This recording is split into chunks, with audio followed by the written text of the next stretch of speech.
Hi everyone, this is Siranaba doing a performance review for the Nike Kyrie 5. This is Kyrie's 5th signature shoe. So let's go ahead and discuss it.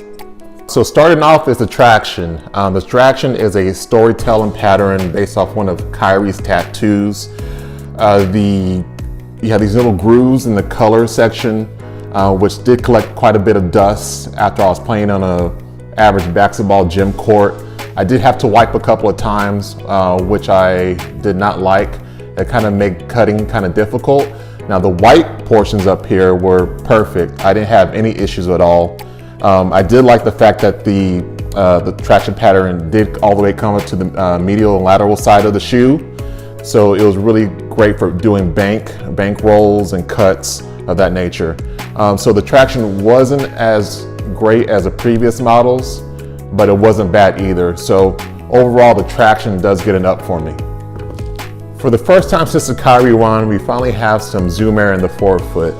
Kyrie 2, 3, and 4 were just foam, but this Zoom Air is no bit different from the first one. This one is what they're calling Zoom Air Turbo. Essentially, it's just an articulated Zoom bag that encompasses pretty much the whole forefoot of the shoe. The reason for the Zoom Air Turbo is for it to curve to the outsole of the shoe. The Kyrie 1 just had like a rectangular type of stick.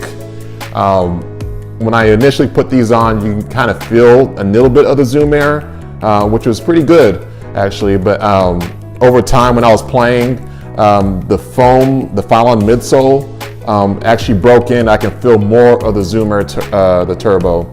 I believe the Zoom Air is about 8 millimeters thick.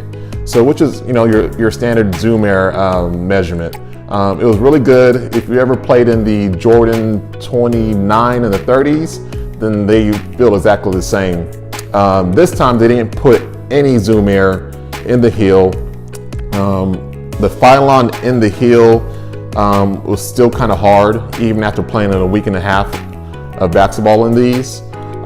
So the forefoot was great, the heel not so much. So if you're a player that plays on your forefoot, which is great. If you do play on your heels, which you're like a type back to the basket, you may want to look for a different option, or maybe switch out the insoles with a more of an ortholite type of insole to accommodate you as well. So, but overall, the cushion, it does get enough. It was adequate. The upper materials is made from an engineered mesh. It was really hard when you first tried it on. Even to now, it was kind of hard to break in.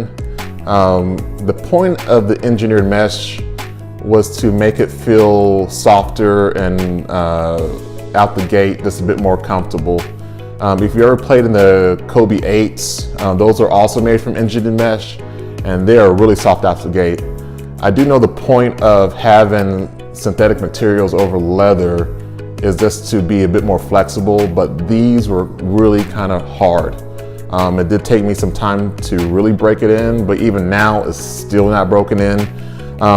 What I did like was this fly trap type of covering to help lock down the forefoot. That did provide me some really good lockdown when I was playing. This fused toe drag as well too was really helpful as well to add additional protection if you do decide to play outdoors as well too. It did have some nylon backing, which was very plush and comfortable. But overall, the upper materials, it gets it down for me because I'm still trying to break these in. And the point of having a synthetic material upper is for it to be soft and broken in, which unfortunately didn't do this job. So that does get it down for me. As far as support, you do have an internal heel counter and also a internal shank for torsional support. The lockdown was excellent, especially with the fly trap cover here as well too. The shoe does fit kind of snug, so I do recommend going half a size up. But overall, the heel to toe transition was really excellent, and the collar, the way the collar was cut was also great for ankle support. So overall, the support of the shoe was really good. For overall, Kyrie's 5th signature line was pretty good. I did like the cushion, the traction was okay. The upper, not so much, it was really stiff. Support was good. Heel to toe transition was adequate as well too. The Kyrie line has been a pretty solid performance line from 1 through 5. I do like the gradual designs that they've made and the gradual performance add-ons that they've done as well too. So the shoe is 130, the Kyrie forward was 120. So if you do want to purchase a shoe, it'll be up to you to make the decision if you want to spend 130 or not. But overall, I do recommend you hooping in this shoe as well.